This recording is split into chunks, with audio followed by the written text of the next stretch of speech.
Premier reportage ce soir, Vietnam. L'exode continue, vous vous souvenez, c'était il y a 6 ans. Un bateau, l'île de Lumière, croisait en mer de Chine pour repêcher les réfugiés quittant le Vietnam devenu communiste.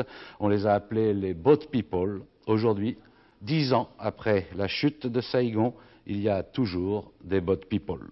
Martine Laroche-Joubert et Patrice Dutertre. 30 avril 1985, 10e anniversaire de la chute de Saïgon. Même jour, 2 bateaux quittent Singapour pour un sauvetage de Boat People en mer de Chine, le Jean Charcot, affrété par Médecins du Monde, et le Victor Schellcher, un aviso militaire français.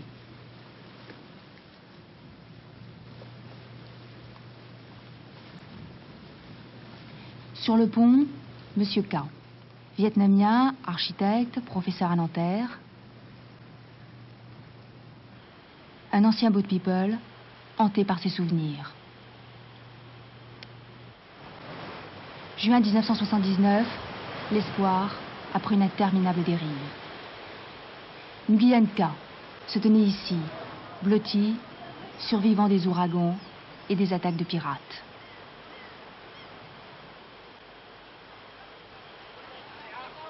Le navire Île de Lumière de Médecins du Monde venait de les recueillir, épuisés.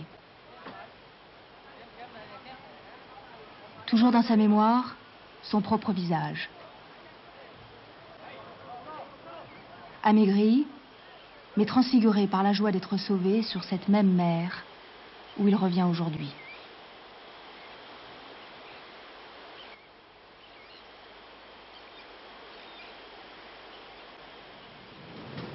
Cinquième jour.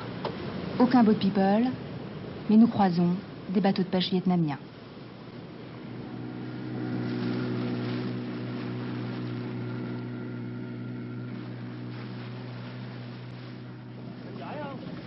À leur bord, des miliciens et des pêcheurs.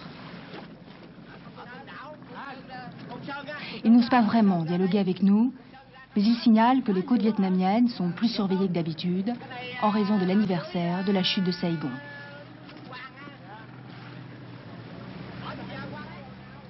Une nouvelle qui pousse l'équipage à redoubler de vigilance. Soudain, une lueur dans la nuit.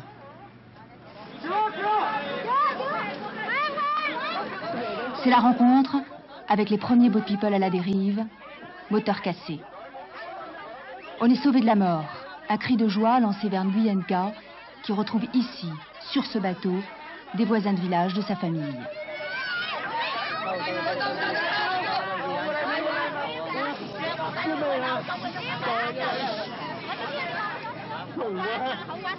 Sao mà nhà đình con đi?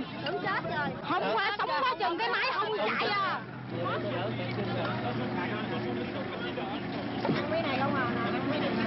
Pour moi, c'est incroyable de retrouver les gens près de ma famille. Alors c'est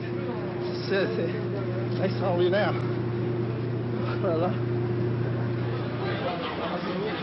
Tout est très secret, ils ne savent rien des autres.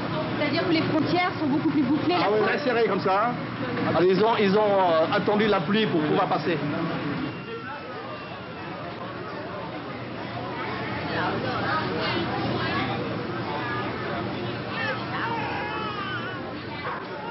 Médicaments, biberons pour les bébés, des soins mêlés d'émotions pour les militaires et les médecins. Il y en a toujours en mer, même si on ne le sait pas, même si on ne les voit pas. Eux ne savaient pas que le bateau était là, ils ne sont pas partis pour nous rejoindre. Et puis il faut que les moyens soient plus importants, comme la France vient de le faire avec 2 bateaux, pour qu'on les cherche avant qu'ils se noient. Et c'est ce qu'on a vu, parce que ce moteur était cassé, et si on ne les avait pas trouvés, cela serait mort. Et il y en a certainement d'autres autour de nous. Alors 10 ans après la chute de Saïgon, les barrages se renforcent, la police est plus forte, nous devons être plus forts aussi.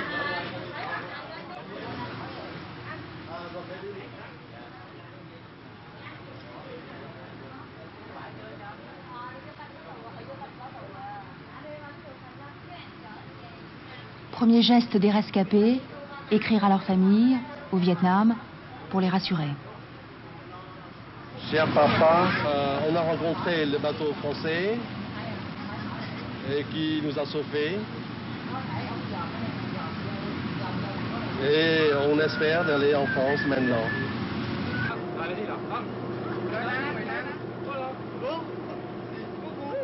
Un sourire, c'est pour leur nouvelle photo d'identité. C'est un pêcheur de métier. Alors, il avait essayé de s'échapper et pris par la police, mis en prison pendant 3 ans. Alors, sa famille préparait l'évasion pour au moment où il sortait des prisons. Alors il sortait de prison au mois de septembre, je crois. C'est lui qui conduisait le bateau. Cette dame, c'est une couturière, elle est venue ici avec 2 enfants. Son mari est électricien, reste à Saigon. Le mari ne peut pas partir parce qu'ils n'ont pas assez de moyens pour partir. Tout le monde, coupe la famille en 2. C'est un jeune homme qui a été mobilisé, envoyé au Cambodge. Il s'est déserté, rentré au Vietnam à travers la forêt.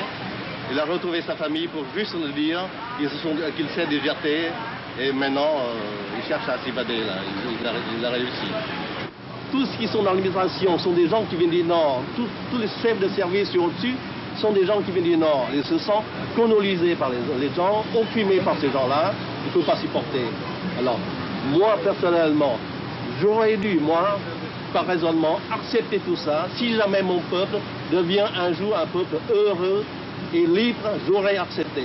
Mais comme je vois, ils sont en train de détruire, enfoncer le peuple dans l'abîme que l'histoire du Vietnam n'a jamais connu. Là, je ne supporte pas, je n'accepte pas. C'est pour ça, moi, il y avait 6 ans, je me suis évadé.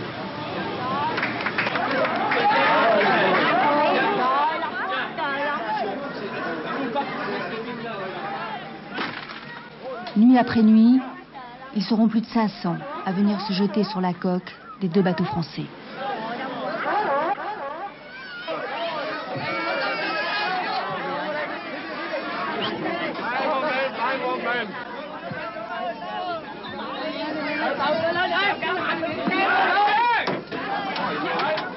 Pêcheurs, paysans, ouvriers, tous ceux au nom de qui le régime de Hanoï poursuit sa révolution.